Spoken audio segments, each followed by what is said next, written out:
Hi, in this episode of Between the Flowers with Wendy and Kathy, we are going to be talking about social media in the aesthetic setting.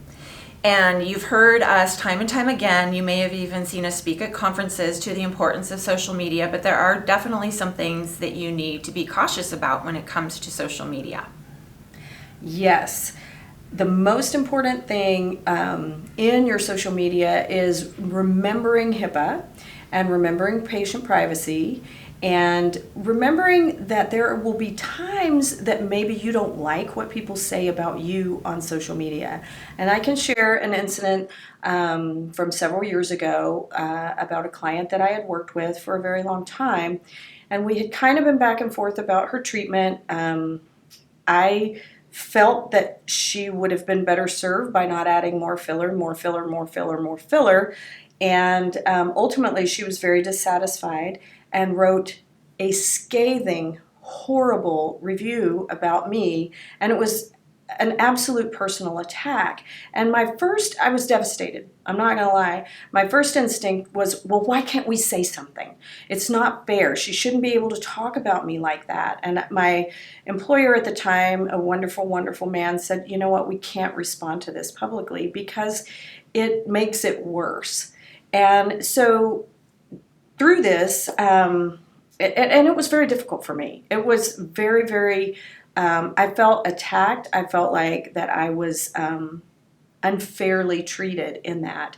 And I said, well, can't we just at least say, we've offered you this, we've offered you that? And he goes, absolutely not. So we reached out to her personally and said, please come back into the office. Let's see if we can make this right for you, which she absolutely refused to do. And I think the takeaway is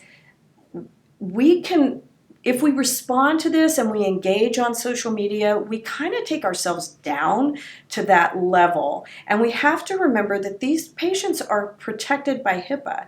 So by responding to it, you've actually acknowledged that he or she is a client in your clinic.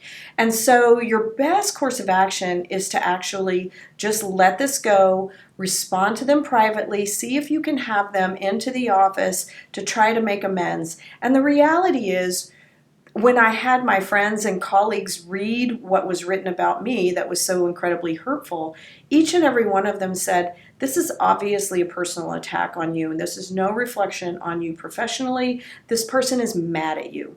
And so I think it's really important to remember that if someone is upset with you, it's not about you, it's about them. And just try to take it with a grain of salt and do your best work and know that it just is what it is. And we're not going to make everybody in the world happy. And Kathy, her episode, her experience happened on Yelp. And we all know that there's many of these social media platforms and places where your patients can post reviews, and you can't really rebut to that unless you're paying an extra amount of money. So we feel very helpless in our ability to defend ourselves. And just by taking the high road really shows a lot about who you are professionally. So keep that in mind. Another more recent story comes from a colleague of ours, and she gave us permission to share the story. And she had a patient who came in and had a treatment and was quite happy with the treatment. And then she was on the schedule for another treatment. It had to be canceled because the injector had a personal issue.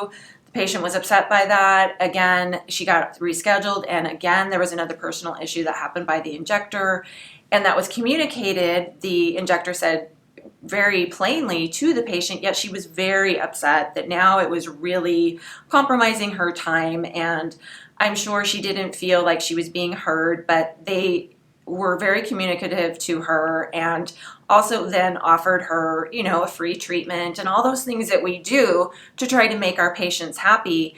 And this patient was having none of it. Instead, she took to social media and she just said how unsatisfied she was with the treatments, and it just went on and on. The office staff, the office manager, reached out to her publicly on social media as well as privately. There was a lot of attempts to privately communicate with this patient as well, and she continued to blast this provider over and over again on multiple social media platforms, and also told her that she was going to report her to the Board of Nursing, which she hadn't done anything wrong. She hadn't acted outside of her scope of practice at all, and she did in fact report her to the State Board of Nursing for a HIPAA violation, because she had communicated with her office manager, which we know is not a HIPAA violation, but had the patient perhaps gone a different route and said, you did a public rebuttal to me, you made it known that I was your patient, she then might have a leg to stand on. Right. We have to be really mindful of HIPAA. It's so easy in this industry. Most of our days are like hanging out with the girls. And, even our clients are like, my friend came in last week, we did XYZ, blah, blah, blah. We really can't talk about those things. So we have to be mindful of HIPAA compliance and really implement that with our reactions on social media. So even if you feel that you've been unduly targeted, so to speak, your best course of action, again, like Wendy said, is let's take the high road and know that, we build our practices on doing the right thing for our clients and doing the best work that we possibly can. And as long as you know that morally you've done everything in your power that you can do, you just kind of have to let that go. And eventually, if you leave it alone and don't respond, it will go away. And lastly, the thing that we also wanted to address today is the content of your social media posts. And what we always encourage is to show your personality, not always posting just pictures and things, but also doing videos. However, be very aware that if you're doing a video of something that is technique based, to say a disclaimer on there that this is not for training purposes, you're merely just showing the procedure. But the flip side of that is that consumers are looking at your page, and unfortunately, it happens all too often. Consumers, just lay people, are able to get their hands on dermal filler, and they may watch your video and think that by watching the video, they can inject themselves or their friends. And there are a lot of cases of this happening all across the US. So we really caution you to perhaps not videotape and post on social media those techniques that, although are very interesting, they can end up doing much more harm than good. Yes, this self-injection and filler problem is reaching epidemic proportions in our country, and it's just really important that we always keep safety in mind.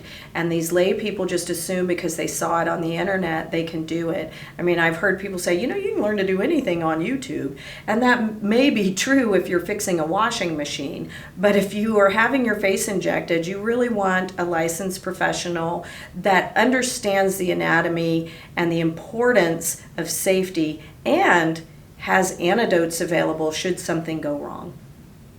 So thank you so much for watching our video. If you have any personal stories to share with us that pertain to this or any other issue that injectors face, we are very committed to being a community that supports each other. It's how we all get better. It's how we all ensure that there is patient safety out there.